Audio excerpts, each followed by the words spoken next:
반갑습니다. 2023년도 우리 공인중개사 자격시험에 대한 입문 과정이 출발됐습니다. 인강드림에서 뵙게 돼서 대단히 반갑습니다.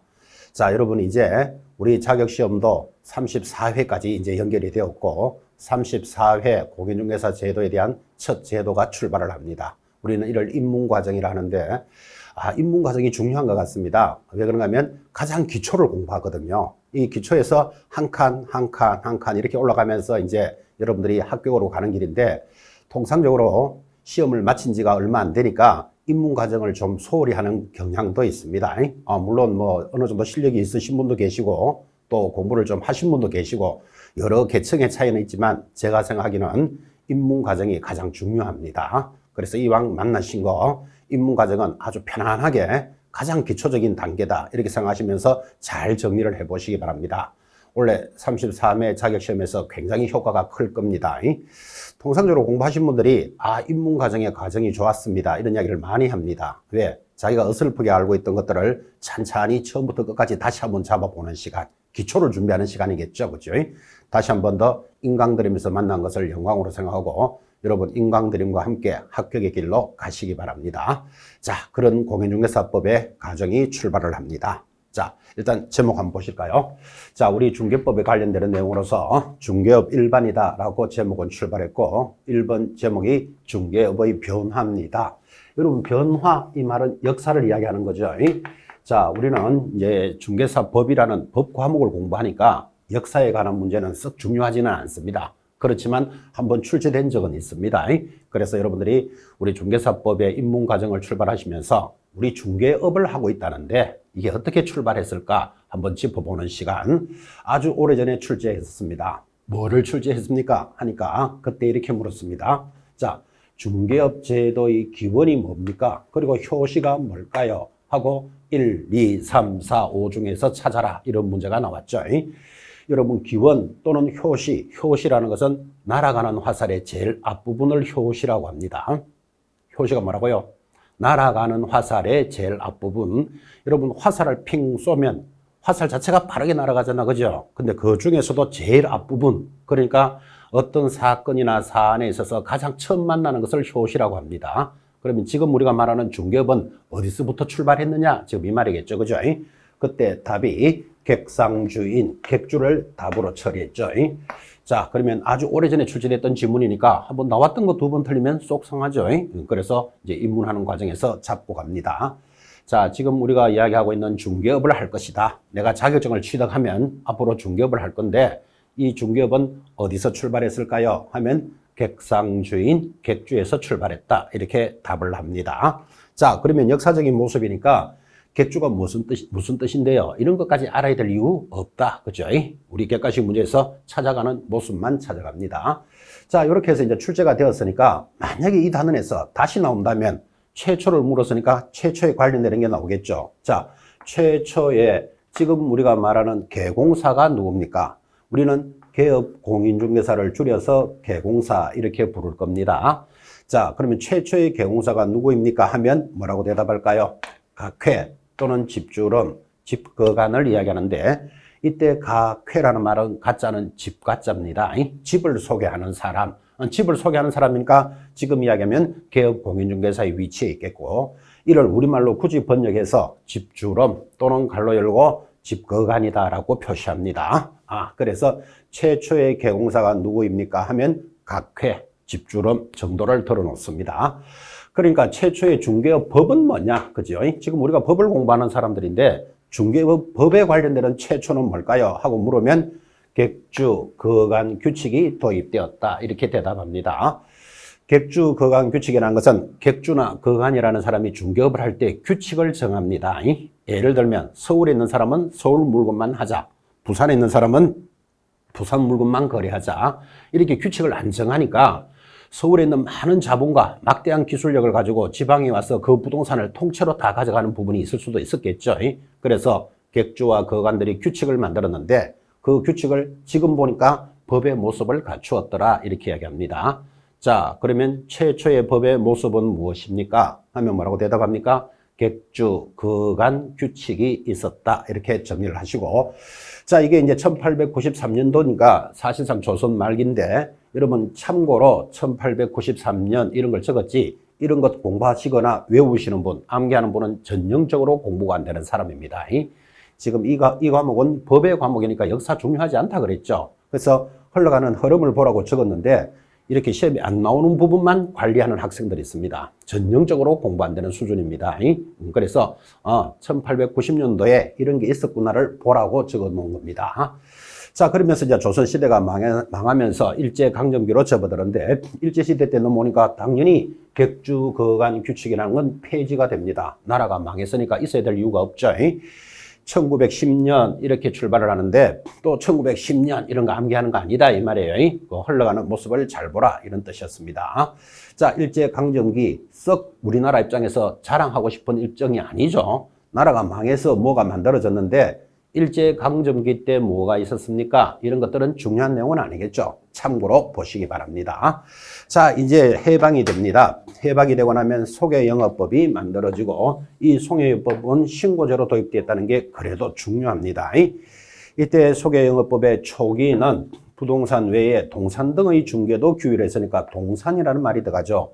앞으로 여러분들은 부동산을 공부하실 분들인데, 동산이라는 말이 들어오면 모든 소개하는 물건들은 소개영업법에서 진행이 되었다 하는 것을 알 수 있습니다. 자, 해방 후에는 우리나라 것이니까 요 정도는 보셔야 되죠. 그래서 최초의 해방이 되고 난 뒤에 중개업에 관련되는 법이 무엇입니까? 하고 물으면 소개영업법 정도를 기억합니다. 동산과 부동산도 관리를 했다. 이 정도가 이제 첫째 단원에서 여러분들이 서론으로 보고 있는 모습이죠. 자, 이렇게 해서 이제 소개영업법이 진행이 되면서 이제 세월이 흘러갑니다. 세월이 흘러서 소개영업법은 신고제로 도입이 되었는데, 이제 부동산 중개업법이 만들어지죠. 1983년도입니다. 그때 1983년도는 우리나라 경제 규모가 급격하게 일어나던 시간입니다. 자, 이렇게 급격하게 경제 규모가 발전을 하게 되면 버려진 땅이 개발이 되고, 새로 공장을 만들고 신도시를 만들고 아파트를 조성하고 하니까 땅의 가치가 막 올라가겠죠. 그러니까 일반적인 사람들이 1년 동안 일 잘하는 것보다 이렇게 부동산 하나 잘 사는 게 훨씬 덕이구나 라는 걸 배우게 됩니다. 지금도 그 모습에서 크게 벗어나진 않았죠. 자, 그러니까 사람들이 일할 생각은 않고 전부 산으로 들로 이제 부동산 땅 보러 다닙니다. 그래서 국가에서 안 되겠다, 부동산에 관련되는 규제를 해야 되겠다 하고 허가제로 도입을 하면서 부동산 중개업법을 만들어지는 계기가 됩니다. 1983년도다 이렇게 돼 있으니까 이제 약 40년 정도 진행이 되었죠. 자, 이랬던 것이 이제 세월이 경제사정과 여러 가지 사회적 규모가 달라지면서 공인중개사 제도가 도입이 됩니다. 그리고 7차 개정에서 허가제로 가던 규제를 뭘로 바꿨다? 등록제로 전환하는 모습도 만들어지는데, 여기 등록이라는 표현 굉장히 중요합니다. 그래서 여러분들은 이제 이 입문 과정에서 뭐 중개사법을 공부해 보신 분도 계실 거고, 아니면 이제 자기가 태어나고 처음 보는 거다라는 내용도 만나는 분이 계실 건데, 앞으로 이 등록이라는 글자에 대해서 진절머리 나도록 배울 겁니다. 그래서 허가제가 등록제로 개정이 되었다. 언제? 1999년인데 연도는 중요한 거 아니라 그랬죠. 그죠? 이렇게 해서 변화가 왔구나를 봅니다. 자, 그랬던 법이 이제 현재 지금이죠. 지금 여러분들은 이 과목에서 40문항이 출제되는 과목인데, 지금 과목이 뭐다? 공인중개사법 하는 게 이제 지금 만들어졌고, 역시 등록제로 갑니다. 그러니까 등록제로 전환이 됐으니까 등록제로 바뀌었고, 2014년도는 법이 개정됐다라는 표현은 지금까지는 부동산 중개업법 이랬다니까요. 그것을 지금은 현실에 맞게끔 공인중개사법 이렇게 바꾸는 계기가 됩니다. 자, 그렇게 해서 이제 고려시대 때부터 쭉 현재까지의 역사적인 모습인데, 썩 중요한 단원이 아니라 그랬습니다. 그래서 여기서 여러분들이 굳이 짚어야 된다면, 지금 이제 최초의 기원, 효시 이런 것들을 이제 가볍게 접근을 하셨다면, 여러분들은 법을 배우는 분들이니까 이 법에 대해서는 규제하는 방식이 중요한 겁니다. 어떻게 규제를 했을까요? 이게 법의 모습인데, 자, 그 옛날에는 자유롭게 했을 겁니다. 고려시대 때부터 시험에 합격한 사람만 중개업을 해라, 그렇지는 않았겠지, 그죠? 그래서 그 시절에는 자유롭게 했는데, 이제 객주거간 규칙이 만들어지면서 인가제, 다시 나라가 망하면서 자유영업제로 갔다가 일제시대 때는 허가제로 왔다가 다시 최초로는 신고제가 도입이 되고 그 다음 허가제, 등록제로 바뀌었습니다. 자, 이게 이제 지금 현재의 규제 방식인데 이 부분은 시험에 연결이 될 수도 있습니다. 자, 예를 들면 다음 5개의 지문을 던져놓고 우리 중개업법 또는 공인중개사법은 어떻게 규제를 했을까요? 올바른 걸 찾으시오. 만약에 이런 문제를 낸다면 1, 2, 3, 4, 5 5개 지문을 던져놓고 자, 첫 번째 허가제, 신고제, 인가제, 등록제 아니면 자유제, 인가제, 신고제, 등록제를 확 섞어서 5개 지문을 만들면 한 페이지가 한 문제입니다.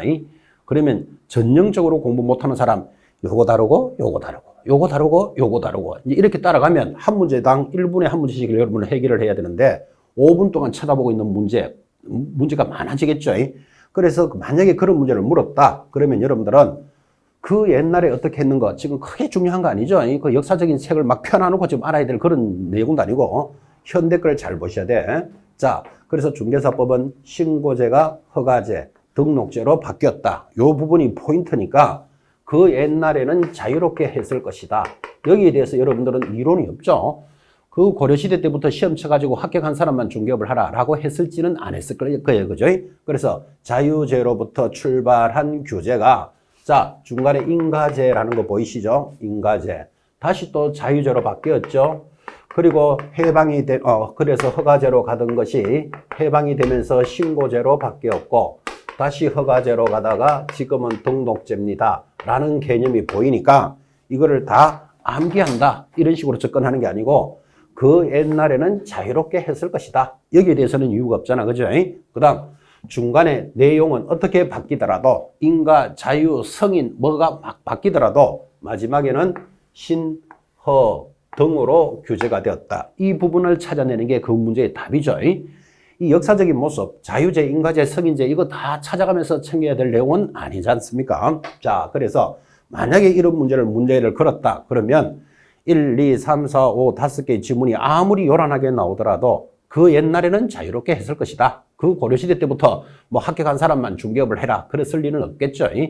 자유제로부터 출발한 규제가 중간에는 어떻게 바뀌더라도 마지막에는 신, 허 등으로 규제했다. 이 정도를 찾아내는 문제가 관리가 될 겁니다. 자, 이 정도 내용을 여러분들 집에 가서 다시 막 복습한다. 이건 무리죠. 단순한 내용이니까 뭐라고 기억합니까? 신, 허 등으로 규제했다. 이렇게 기억을 합니다. 자, 신, 허 등이 발음이 잘 안 되시는 분은 신호 등으로 규제했다. 이렇게 기억하시기 바랍니다. 지금 밖에 나가면 신호등이 무슨 역할을 하죠? 여러분 사거리의 신호등이 어떻게 하죠? 빨간불이 오면 서세요. 파란불이 오면 가세요라고 신호등이 교통을 규제하듯이 우리 중개업도 신호등으로 규제하였다. 이렇게 오늘 들은 자리에서 그대로 정리합니다. 이 정도 내용을 뭐 복습한다, 예습한다 해야 될 내용은 아니죠. 신호등으로 규제를 합니다. 자, 여기서 이제 조금 앞으로 여러분들이 수업이 진행이 된다면 이렇게 단조롭게 신호등으로만 물어주면 좋겠는데 또 여기다가 뭐 신고제, 등록제, 허가제를 섞을 수도 있거든. 그죠? 그러면 하나가 섞어서 들어올 가능성이 있으니까 공부를 어디까지 하는가 하면 여기 일제시대 때는 허가제가 있었다는 걸 좀 알고 있으면 기준이 다시 움직이지는 않겠죠. 자, 그래서 앞으로 수업을 하면서 조금씩 과정에 발전이 될 때는 자유제로부터 출발한 규제가 중간에는 어떻게 바뀌더라도 허, 신, 허 등으로 규제했다. 이렇게 알면 좀 더 좋겠다. 그죠? 그렇게 해서 이제 내년 시험을 대비해서 여러분들이 연결을 합니다. 그게 어렵지 않죠? 신호 등으로 규제했다. 그걸 기억하시든지 조금 더 심화학습으로 허신, 허 등으로 규제했다. 마지막 순서는 그렇게 맞아야 된다라는 걸 기억합니다. 그러면서 다시 강조하지만 지금 현재는 무엇을 하고 있죠? 규제를 등록으로 규제하고 있습니다. 그래서 아까 살짝 이야기했죠. 등록이라는 말 굉장히 중요하다고. 여러분들 1년 동안 이제 우리 중개법에 대해서는 등록이라는 말을 진절머리 나도록 들을 겁니다. 살짝 시험 문제 하나 내볼까요? 중개업을 하기 위해서는 영업 허가를 받아야 한다. X입니다. 뭐 해야 된다? 등록해야 된다 그랬잖아, 지금. 그죠? 그래서 등록이라는 지문의 의미를 잘 새겨보는 시간. 자, 이게 이제 우리 서론입니다. 총칙 단원에서. 아주 오래전에 출제된 단어니까 그냥 석 지나가기는 좀 아쉽죠. 그래서 여러분들은 중개업에 관련되는 전체적인 역사적인 모습을 한번 보신 겁니다. 자, 이제 지금부터 이제 본론이 출발합니다. 앞으로 여러분들은 계속 공부를 하셔야 될 내용, 우리 중개사법을 가지고 40문항을 만나는데 이 법의 법적인 성격은 어떻게 됩니까? 하면 첫째, 중개법에 관한 일반법적 성격이다. 그래서 일반법적이라는 말을 다른 말로는 기본법이다. 이 말하고 같은 거예요. 무슨 뜻인가 하니까 중개업을 할 때 도로교통법, 변호사법 이런 거 보는 거 아니다 이 말이에요. 중개업을 할 때는 무슨 법을 봐야 된다? 공인중개사법이 가장 기본이 됩니다. 그래서 일반적이면서 기본적인 법의 성격이다. 자, 두 번째 성격입니다. 민법과 상법에 대해서는 특별법적 성격이 있다. 그래서 특별법 하나 들어 놓으셔야 됩니다. 앞으로 많이 이야기하겠지만 어떤 법과 법이 서로 충돌을 합니다. 어떤 내용이 이 법에도 있고 이 법에도 있습니다. 그러면 어떻게 해야 된다? 특별법을 먼저 보게 되는데 아마 여러분들 중고등학교 시절에 사회문화 이런 시간에 특별법 우선의 원칙 이런 거 들은 적이 있을 겁니다. 일반적인 법과 특별법이 서로 충돌을 하면 어느 법부터 적용한다? 특별법부터 적용하니까 우리 중개사법은 민법이나 상법에 비해서는 특별법이니까 먼저 중개사법부터 해석하겠다 그런 뜻이에요. 자, 이 법의 성격 세 번째, 공법과 사법의 중간법인데 이 공법과 사법의 중간법 또는 사회가 발달하면서 만들어지니까 일명 사회법적 성격이다 이렇게 이야기합니다. 자, 이 공법과 사법이라는 것은 국가가 관리하는 내용을 공법, 개인과 개인에 관련되는 법이 사법이라고 친다면 우리 중개사법 책을 들고 이 법은 무슨 성격입니까? 하면 공법적인 요소도 있고 사법적인 요소도 있는 중간법적 성격이다 이렇게 대답합니다. 이거는 사회가 발달하면서 만들어지니까 사회법이다라고도 이야기하고 요 3번이 비교적 좀 중요합니다. 중간법적 성격. 마지막 이 법은 국내법의 성격입니다. 그 말은 국내에만 적용한다 그 말이에요. 이 수업을 할 때마다 여러분한테 전달할 겁니다. 이 법에 따라 여러분들이 공인중개사 자격을 취득해서 일본에 있는 아파트나 팔러 갈까 하면 말 안 된다 이렇게 얘기합니다. 일본에는 적용하지 않습니다. 우리나라에만 적용되는 국내법의 성격이다. 그러니까 법의 성격이 앞에 이제 넘어갔지만 좀 전에 일반법 들으셨죠? 일반법적 성격이고 특별법이면서 중간법이고 국내법의 성격이니까 법이 몇 개가 나온다? 4개가 딱 떨어지잖아 지금 그죠? 자, 그러면 이제 쓸데없는 거 하나 들어오겠죠. 해놓고 이 법의 성격이 아닌 것 이렇게 대비를 할 문제입니다. 자, 여러분 지금 입문 과정에서는 문제를 어떻게 잘 풀어야 됩니다. 문제를 푸는 기술을 가르치는 시간은 아니죠. 이제 앞으로 여러분들은 입문 과정, 기초 과정 이렇게 지나가면서 이제 문제를 해결할 수 있는 능력을 많이 배우게 될 겁니다. 예를 들어서 혼자 교재를 이렇게 보시면서 내용만 공부한다면 굳이 이런 수업을 들어야 될 이유가 없죠. 한글은 다 알아들으니까, 그죠? 그런데 이제 이 수업을 들어야 되고 우리 인강드림에서 이 강의를 듣는 가장 큰 이유는 앞으로 문제를 풀 능력을 배양하는 겁니다. 그래서 지금 기초과정을 이렇게 깔아놓고 이제 앞으로 이런 문제가 어떻게 나오면 답은 어떻게 해야 됩니다. 또 이 문제는 이렇게 나올 수 있습니다. 또는 이렇게 하면 틀립니다. 이걸 앞으로 여러분들이 익혀나갈 시간들이죠. 그냥 교재만 보고 이렇게 공부만 할 것 같으면 굳이 강의 들을 이유 없죠. 그런데 여러분들은 1분에 한 문씩을 탁탁탁탁 풀어야 되는 이제 선수로 만들 겁니다.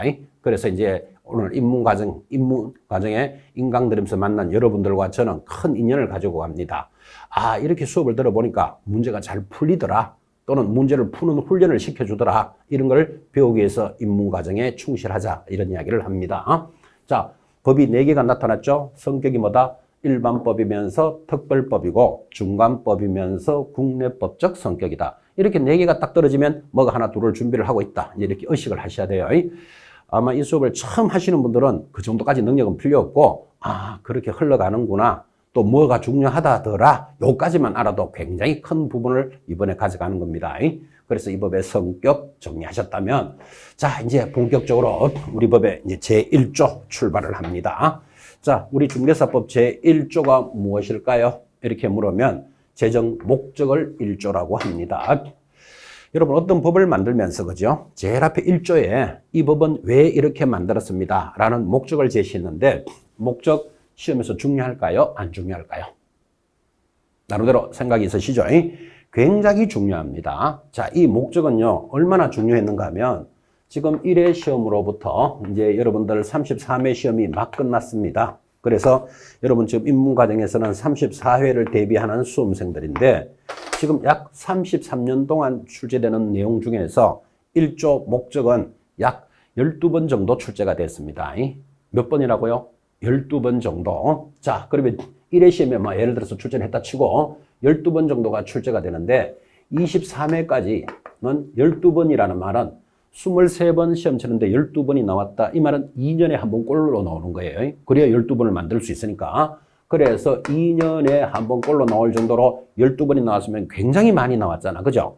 그리고 23회 때부터 지금 막 33회까지는 출제가 안 됐습니다. 아주 독특한 단원이죠. 그죠?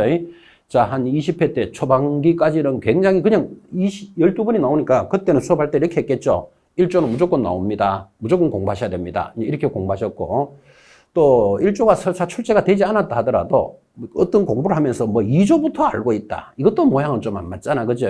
그래서 1조는 자존심을 걸고라도 익히셔야 되고 출제가 그렇게 되었는데 어쨌든 23회부터 33회까지 약 10년간은 출제가 안 됐습니다. 아주 독특한 단원이니까 자, 여러분이 공부하는 34회 때는 출제가 될까요? 안 될까요? 여러분은 그게 제일 중요한 분들이잖아요. 지금 그죠? 자, 될까 안 될까요? 모르지. 일단은 뭐 그냥 모른다. 이렇게 보셔야 되죠. 그런데 나올 가능성도 있고 또 자존심 문제라 그랬잖아요. 1조 정도는 알고 공부하셔야 된다. 그죠? 그렇게 해서 자주 출제가 되었는데 자, 그럼 이렇게 자주 출제되던 1조는 어떤 내용일까요? 하니까 보고 계십니까? 공인중개사의 업무 등에 관한 사항을 정하여 그 전문성을 제고하면 중개업을 어떻게 한다? 건전하게 육성할 겁니다. 그렇게 육성이 되면 최종 목적은 국민경제에 이바지함을 목적으로 한다. 이 단원이 제1조 목적인데 놓고 보니까 모두 몇 개가 보이죠? 공인중개사 하나, 전문성 둘, 중개업 3개, 육성하여 4개죠. 그리고 국민경제 5개니까 여러분들이 만나는 시험은 오지선다형을 준비하는 학생들이잖아. 그죠? 그러니까 이제 이것들을 건드리면서 시험을 12번 정도 출제를 했던 것들입니다. 자, 예를 들면 최종 목적은 국민의 재산권 보호에 기여한다. 국민의 재산권 보호라는 말이 있다 없다? 없잖아요. 국민 경제에 이바지하잖아. 그죠? 이렇게 유사 표현으로 물었던 게 12번을 물었다 이 말이에요. 얼마나 모질게 들어오는지 부동산 중개업을 건전하게 육성하여 이렇게 나가잖아. 그죠? 근데 여러분들은 중개 업무를 만약에 시험 이렇게 나왔다면 이거 틀린 거 찾아내겠냐고 웬만큼 눌박을 가서 묻자 하나 더 묻는 거 못 찾아냅니다. 그러니까 대충 설렁설렁 공부하면 1번은 무조건 틀리는 겁니다. 그래서 글씨 하나, 토시 하나를 정확하게 보셔야 되고 여기 공인중개사의 전문성을 제고하는데 예를 들어서 공신력을 제고하고 이렇게 들어온다니까요. 근데 우리끼리 알다시피 개업 공인중개사의 믿음성, 공신력도 제고돼야 되는 게 맞잖아요. 근데 이 법의 목적은 아니다 이 말이에요. 그죠? 그래서 이렇게 물었던 걸 12번을 물었으니까 그때 나왔던 문제들이 얼마나 양이 많겠어요. 12번이나 나왔으니까. 예를 들면 부동산의 수요 공급을 조절하고 막 이런 말이 나온다고요. 자, 수요 공급의 조절은 지금은 입문과정에서는 여러분 기초지만 앞으로 부동산 학개론 또는 부동산 공법 이런 과목을 들으시면서 수요 공급의 조절 굉장히 중요하게 듣습니다. 그러니까 그런 내용들이 중요한 문제들을 여기 목적으로 딱 걸어놓으면 그게 틀린 답이 될 거라고 생각하기가 어렵다니까. 그죠? 예를 들어서 부동산에 관련되는 이야기, 여러 신문지상이라든지 뉴스에 보면 부동산 투기를 방지해야 된다. 투기를 억제해야 된다. 이런 말 얼마나 많이 들었어. 그죠? 투기 방지, 투기 억제가 이 법의 목적에 해당되지 않습니다. 그러니까 이 단어는 대충 설렁설렁 공부하면 무조건 날아갑니다. 그래서 1조는 5가지를 정확하게 봐야 돼. 기초부터 너무 세게 묻는 것 같은데 자, 5가지가 뭐라고요? 1. 공인중개사를 찾으셔야 돼. 2번째, 전문성의 제고입니다. 저를 공신력 이런 식으로 들어온다니까요. 전문성을 제고하면 중개업이라 그랬지 중개업무 이런 표현에 당하면 안 된다고요. 중개업을 건전하게 뭐하죠? 육성한다 그랬잖아요. 이를 건전하게 지도 육성하고 이래 들어온다니까요. 그죠? 지도한다는 말이 있다 없다? 없죠. 육성하여 최종 목적은 뭐다? 국민경제에 이바지한다 해서 5가지를 잡으셔야 돼. 왜 5가지인가 하면 여러분들이 만나는 시험은 오지선다형을 만나는 분들이니까. 그죠? 항상 어떤 단어를 가지고 나는 시험을 칠 사람들이니까 어떤 내용에 대해서 시험을 내면 어떻게 될까? 하나, 둘, 셋, 넷, 5가지로 자르는 연습을 계속 하셔야 돼요. 그래서 고득점으로 가는 거예요. 어떤 내용을 지금 기초관, 이제 입문 과정에서는 익히는 것도 중요하죠. 뭐 이런 내용이 있구나를 뭐 허신허등, 신허등으로 개정되었다. 이런 내용도 들어는 놔야 되지만, 들어는 줘야 되지만, 앞으로 어차피 여러분들은 시험을 치려고 하는 사람들이잖아. 그죠? 시험에 접근하기 위해서는 어떤 내용을 5가지로 자르는 연습을 하셔야 됩니다. 그 수업을 굉장히 제가 강조하면서 많이 할 겁니다. 자, 그렇게 해서 우리 중개사법에서 이렇게 5가지로 오지선다형의 대비를 자꾸 훈련을 하시면 다른 과목, 민법이라든지 학개론이라든지 부동산 공법, 세법 등 다른 과목도 5개로 잘라가는 눈이 보이도록 만들어 붙일 겁니다. 그래서 이제 인강드림에서 여러분들은 소개 성과를 만드는데 기여를 하고자 할 겁니다. 자, 대충 1조 이렇게 출제되었고 뭐를 중요하게 여기는구나, 5가지를 잘 봐야 되는구나 라는 의미를 여러분들은 보셨습니다. 사실은 이제 제1조 목적까지가 서론입니다. 이제 출제가. 자, 우리 공인중개사법은 실제로는 제2조부터 이제 본격적으로 출발을 하게 됩니다.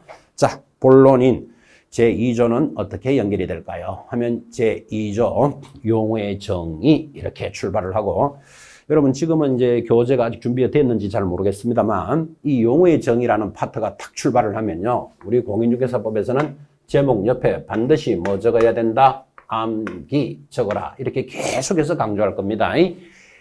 기본서든 요약집이든 뭐 특강 자료든 뭐 백선 쪽집게 문제든 앞으로 여러분들은 용어의 정의가 딱 뜨면 옆에 뭐라고 적혀 있어야 된다? 암기 요구할 겁니다. 자, 보통 우리는 공부를 함에 있어서 암기를 잘해야 될까요? 이해를 잘해야 될까요?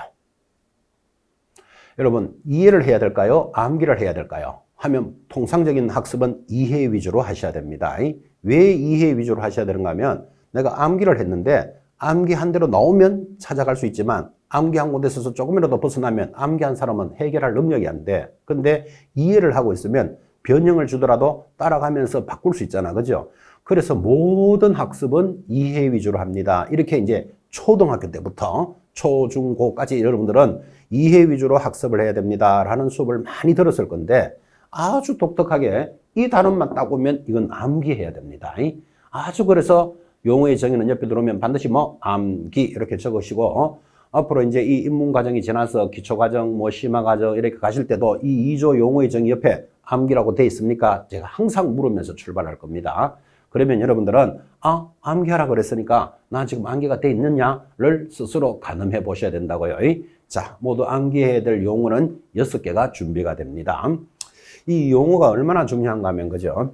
여러분들이 이제 민법 이런 수업을 공부하신 분도 계실 거고, 또 이제 앞으로 하시겠지만, 민법을 처음 수업 들어보면 쉬울까요? 어려울까요? 또는 재밌을까요? 재미없을까요?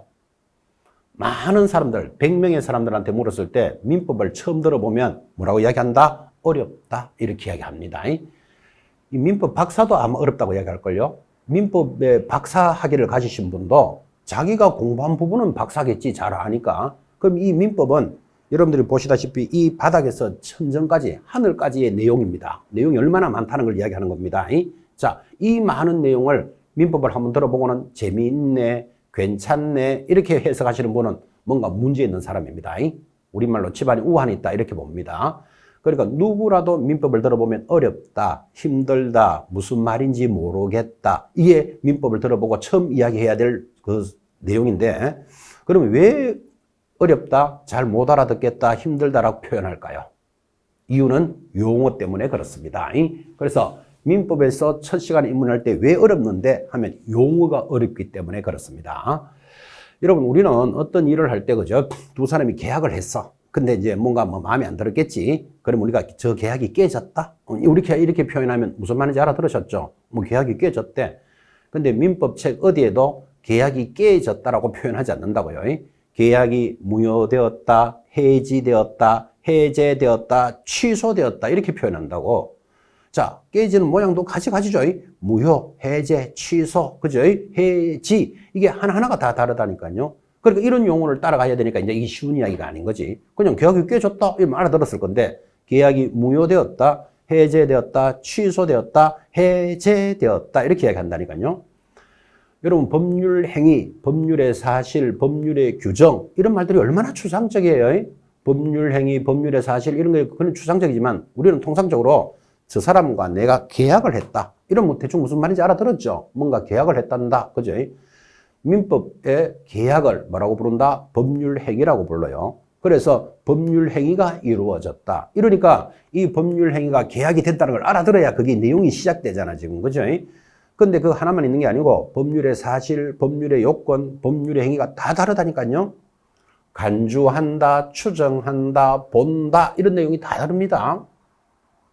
선의, 뭐 악의, 또 진의, 비진의 표시 이런 말을 합니다. 저도 처음 공부를 할 때, 법률 공부를 할 때 입만 떼면 진의에 의한, 비진의에 의한 이런 말이 막 나와. 그러니까 무슨 여자 이름인가? 진의, 비진의 이 정도로 생각할 정도로 들었는데 이런 내용들이 하나하나의 뜻이 다 다르니까 그거 알아듣는데 벌써 2, 3개월이 필요하다고. 그래서 민법이 어렵다는 이유는 용어가 어렵고 약 150여 개를 여러분 정리해야 됩니다. 근데 민법에서는 그 큰 방대한 내용의 제일 앞에 이런 용어의 뜻은 이겁니다. 이렇게 설명해 주지 않습니다. 자기가 스스로 그 개념을 깨쳐나가야 돼. 그래서 누구라도 민법은 처음 들으면 무조건 어렵다, 힘들다, 무슨 말인지 못 알아듣겠다. 이게 모든 사람의 공통적인 생각이에요. 그런데 이제 그 어려운 과정을 한 2, 3개월 쭉 넘기면 그 했던 이야기 계속 듣게 되겠죠. 2, 3개월 넘기면 이제부터 귀가 좀 뚫려. 귀가 좀 뚫리면 이제 내용이 이제 들어오기 시작하는 거예요. 그렇게 해서 이제 여러분 소기의 성과로 가는 이제 그런 과정을 간다면 우리 중개사법에서는 이 용어를 반드시 암기해야 된다 했는데 이 과목이 얼마나 효자 과목이 가면 반드시 알아야 될 거 모두 몇 개를 제시한다? 6개를 딱 제시합니다. 그래서 6개까지는 암기해야 된다. 그럼 우리 중개사법은 민법과 같이 똑같은 40문항이 출제되는 과목에서 몇 개 암기하라고요? 6개는 암기해야 된다. 그랬으니까 우리 과목이 얼마나 효자 과목이다라는 걸 알 수 있습니다. 자, 용어가 중요하다는 내용을 가지고 이 정도로 진하게 이야기했는데 그럼 용어 6개가 뭐냐? 부터 한번 보고 가봅시다. 자, 반드시 암기가 될 용어 첫 번째 중개라는 용어가 있습니다. 중개 암기하셔야 돼요. 자, 전체 내용부터 먼저 보고 정리합시다. 두 번째, 공인중개사라는 정의가 있습니다. 공인중개사도 여러분 참 많이 들었죠? 지금 공인중개사도 공부하고 계시는 분들이고, 암기하셔야 됩니다. 공인중개사. 자, 세 번째 정의, 중개업이라는 정의도 공부해야 됩니다. 오늘도 진하게 강조할 겁니다. 그래서 중개업이라는 용어도 암기해야 됩니다. 네 번째 넘어가면 개업공인중개사라는 정의. 네 번째 개업공인중개사인데 이게 말이 길어서 앞으로 여러분들은 계속 수업할 때 개공사 이렇게 하면서 출발을 할 겁니다. 다섯 번째 소속공인중개사라는 정의 보이십니까? 자, 소속공인중개사도 말이 길잖아, 그죠? 그래서 우리는 이것을 소공사 이렇게 대답할 거예요. 마지막 여섯 번째가 중개보조원이라는 용어입니다. 여기까지 6가지를 뭐 해야 된다? 시험 때까지 암기해야 된다 하고 이제 출발을 합니다. 자, 이제 앞부분까지는 뭐 역사적인 모습, 그 다음에 제1조, 목적에 대해서 여러분이 공부를 하셨다면 지금 제2조부터가 사실상 본론이라 그랬잖아, 그죠? 그래서 용어에서 반드시 몇 개, 6가지를 암기하셔야 됩니다. 이 입문 과정에서 6가지가 암기가 되고 암기가 된 분들은 이제 기초과정, 심화과정 가면서 이 용어에서 이제 살을 붙이겠죠. 그리고 이제 문제에서 연결이 될 겁니다. 그래서 용어는 굉장히 중요하다. 이야기를 몇 번째 강조했습니다.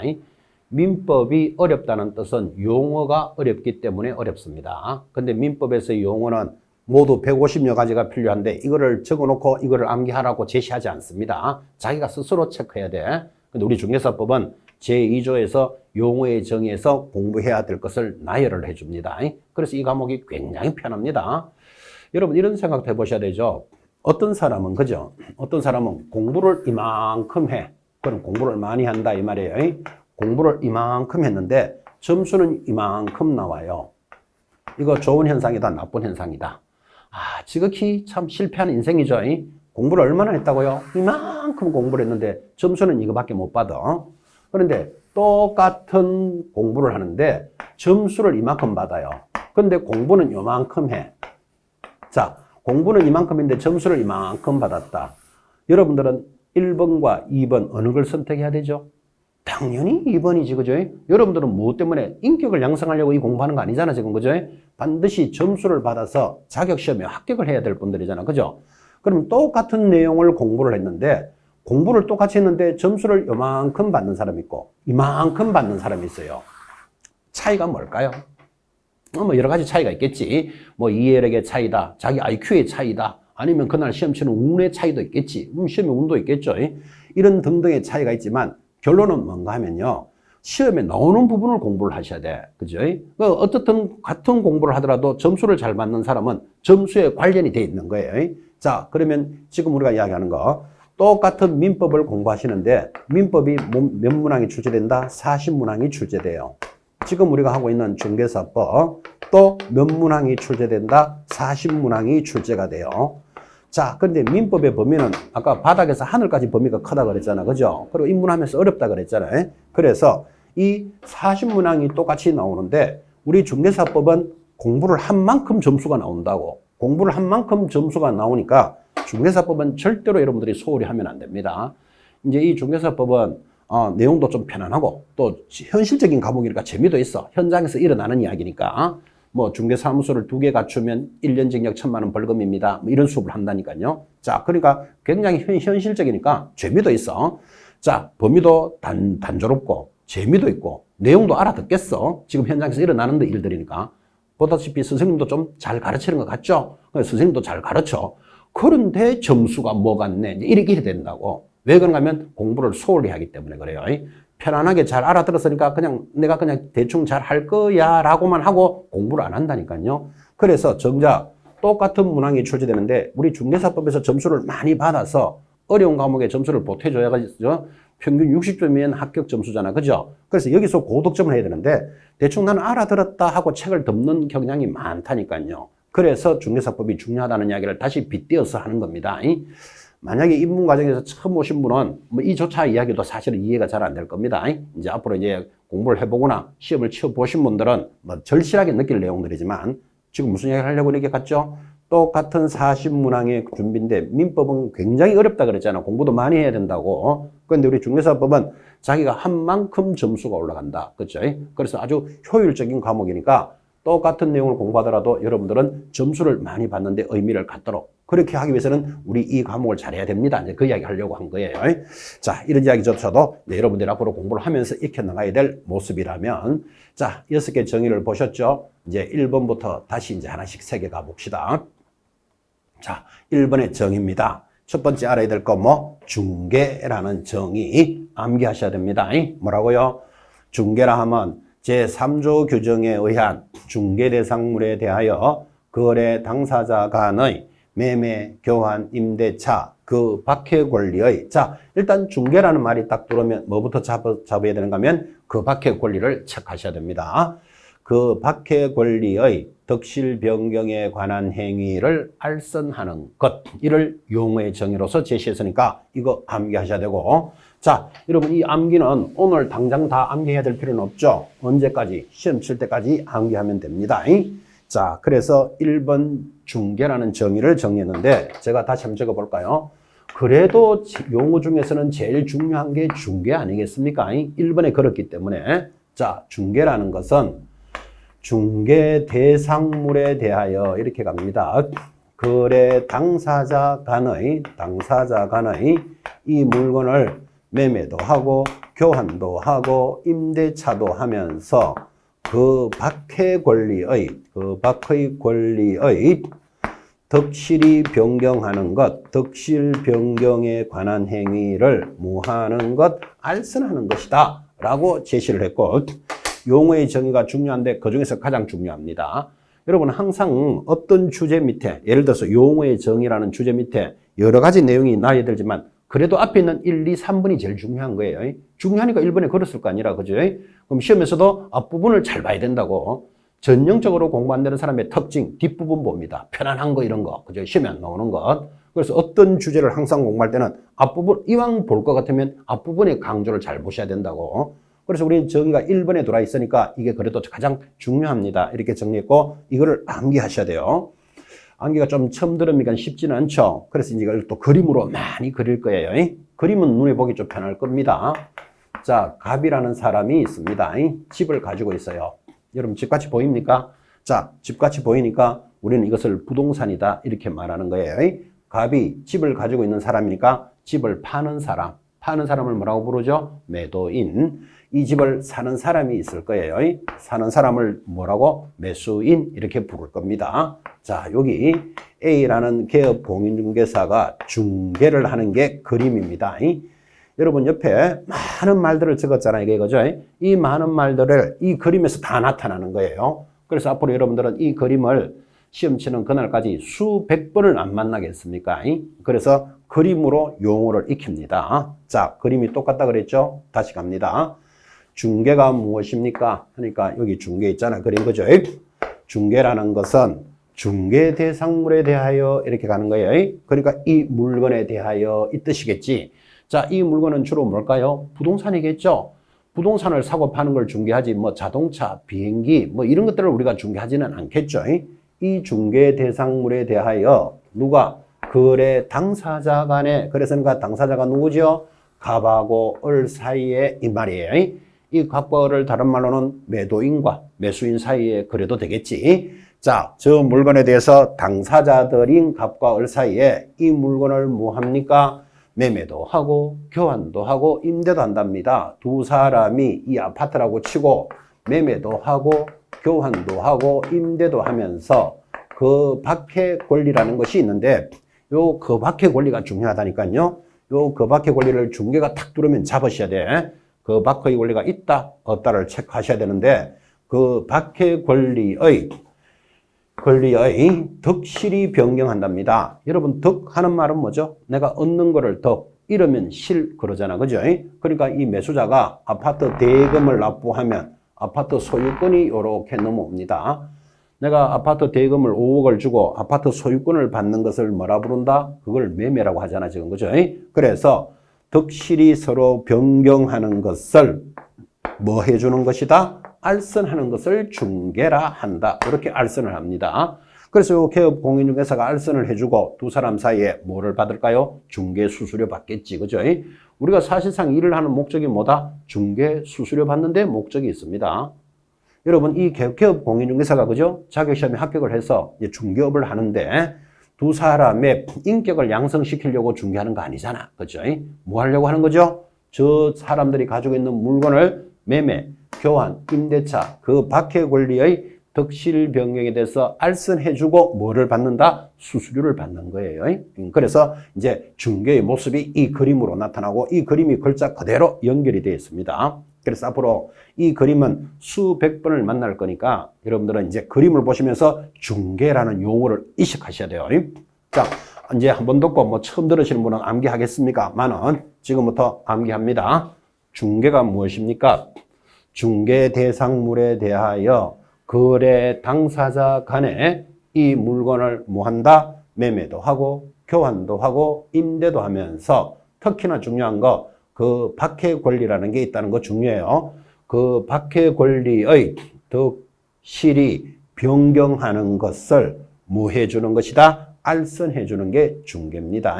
이 그림 굉장히 많이 보게 될 겁니다. 자, 그래서 이제 중개라는 정의에 하나 출발을 했습니다. 용어의 정의는 중요하다 그랬고 그 중에서 1번이니까 그래도 가장 중요한 내용이었죠. 자, 그때 이제 앞으로 여러분들이 공부해야 될 것, 중개 대상이 되는 권리로서 중개할 수 있는 게 뭡니까? 소유권, 지상권, 지역권 이렇게 권리가 나가는데 이제 이런 것들이 우리 이제 중개사 과목의 모든 내용에서 나오죠. 민법, 뭐 등기법, 뭐 공법 등에서도 다 만납니다. 세법에서도 만나고 이런 권리를 중개할 수 있다. 그러면 지금은 이제 이렇게 입문과정에서 보고 계시지만 여기에 쓸데없는 거 하나 들어온다고요. 예를 들어서 뭐 질권 이런 걸 권리를 갖다 놓고 여러분 질권이라는 것도 입문과정에서 아직 잘 모르는 분도 많으시죠. 질권 하는 거 놓고 중개 대상이 되는 권리에 해당되지 않는 것 찾으시오. 이런 문제를 만나겠죠. 지금은 이제 그런 문제를 정리하는 게 아니고 중개할 수 있는 권리 이런 것들이 있다. 오늘 입문과정에서 우리 중개만 들어도 지금 벅찬데 이 권리들 하나하나 다 설명한다는 건 웃기는 이야기죠. 이제 타과목동에서 계속 돌아 들어옵니다. 여러분 이제 결석을 하지 않고 계속 수업을 듣게 되면 이게 민법에서 들었던 내용이 이 과목에서 나오고 이 과목에서 또 나오고 계속 돕니다. 시험 때까지 그죠? 자연스럽게 도사될 거예요. 자, 그러면서 또 답이 들어오죠. 중개 대상이 되지 않는 권리 이런 것들이 있다. 그죠? 이거는 되고 이거 안 되는 권리 이렇게 이제 구분을 해 나갈 겁니다. 자, 그리고 중개와 구별되는 다른 행위로서 이제 우리가 지금 중개하고 있는 이 그림을 보고 계시면서 민법에서 말하는 대리하고 차이는 뭐냐? 이제 대리 이런 모습이 보이죠. 또는 위임하고 차이는 뭐냐? 이게 민법에서 이제 위임 이런 걸 공부하게 된다니까요.